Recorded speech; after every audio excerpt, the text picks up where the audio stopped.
Assalamualaikum warahmatullahi wabarakatuh. Sobat Muslim, promosi merupakan salah satu unsur penting dalam pemasaran atau marketing, selain beberapa unsur penting lainnya seperti produk, tempat, harga, dan SDM. Di mana para ahli ekonomi mengistilahkannya dengan 5P. Meskipun dalam perspektif syariat Islam ada satu P lagi yang tidak boleh dilupakan oleh seseorang ketika akan memulai usahanya, yaitu berdoa. Di mana unsur ini adalah faktor X yang bisa sangat mempengaruhi kesuksesan seseorang dalam menjalankan usahanya.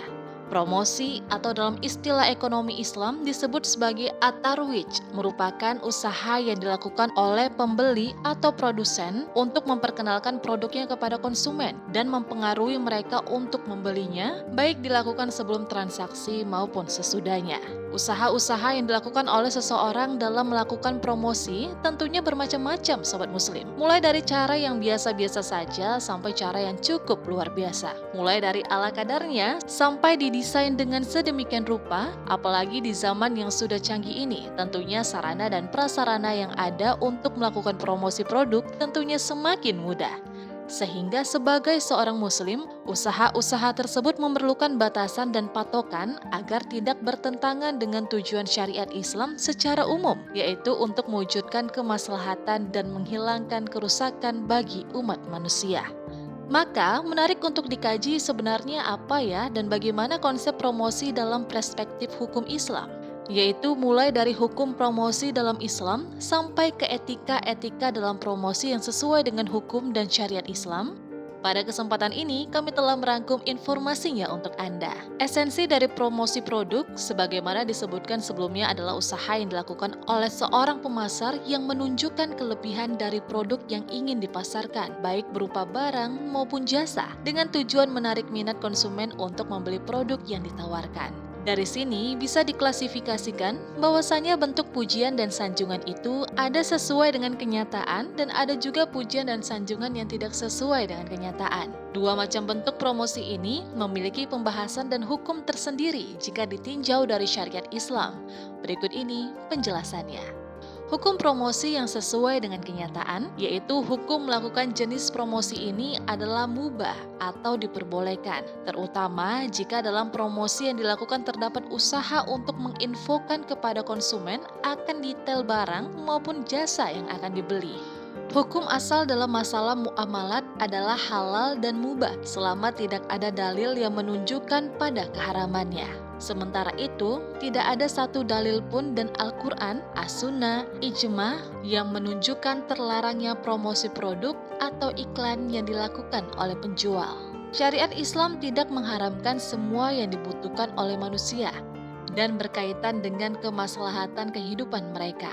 Jika hal ini diharamkan, maka akan menyebabkan kesulitan, dan dalam syariat Islam, kesulitan itu harus dihilangkan.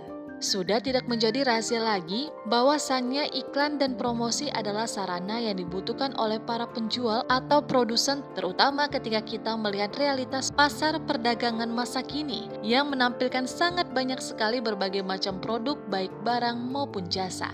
Realitas ini bisa membuat konsumen bingung menentukan pilihannya ketika akan membeli suatu produk, sehingga fungsi dari adanya promosi adalah untuk memperkenalkan keistimewaan dan karakteristik serta manfaat dari barang yang dijual. Dengan mengetahui diferensiasi antara barang, bisa membuat konsumen lebih mudah menentukan pilihan dan menghilangkan kebingungan mereka, sehingga mereka bisa mengambil keputusan yang tepat ketika akan membeli sebuah produk. Dalam syariat Islam, seseorang dibolehkan menyebutkan keistimewaan dan kelebihan yang ada pada dirinya. Di antaranya bisa kita lihat apa yang dikisahkan Allah dalam Al-Quran mengenai Nabi Yusuf alaihissalam ketika beliau berkata kepada raja, "Jadikanlah aku bendaharawan negara, sesungguhnya aku adalah orang yang pandai menjaga, lagi berpengetahuan." Quran Surah Yusuf ayat 55. Hal ini juga berlaku terhadap pujian yang diberikan seseorang kepada barang atau jasa yang dia jual, dan tentunya hal ini lebih dibolehkan lagi dari memuji diri sendiri. Hukum promosi yang mengandung tipuan dan konsekuensinya terhadap konsumen terbagi menjadi dua kategori. Pertama, penipuan terang-terangan terhadap konsumen, yaitu dengan mempromosikan sesuatu yang tidak sesuai dengan kenyataan yang ada pada produknya. Kedua, penipuan secara samar terhadap konsumen, yaitu dengan memberikan info kepada kepada konsumen mengenai produk dengan bahasa-bahasa yang bisa mengandung unsur penipuan, seperti berusaha menutupi aib atau menggunakan bahasa yang bisa mengelabui konsumen.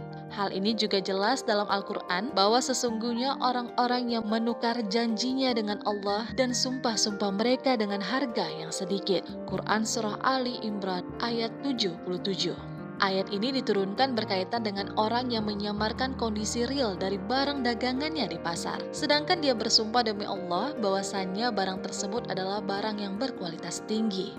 Kemudian Rasulullah Shallallahu Alaihi Wasallam bersabda kepada penjual makanan yang menampakkan makanan yang baik, sementara yang kualitas buruk disamarkan. Mengapa kamu tidak menampakkan pula yang kualitas rendah itu, agar orang-orang bisa mengetahuinya? Siapa saja yang suka menipu, maka dia bukan golonganku. Sobat Muslim, di dalam Islam dilarang keras melakukan penipuan, kebohongan, dan mengingkari janji. Oleh karena itu, di dalam pelaksanaan promosi, pembisnis Muslim harus menghindari tindakan kebohongan, janji palsu, serta publikasi produk yang menghalalkan segala cara. Maka, promosi apapun yang disampaikan ialah dari hal yang benar dan bukan menjebak konsumen, sehingga tercipta dunia bisnis yang sehat dan berkualitas nantinya. Wassalamualaikum warahmatullahi wabarakatuh.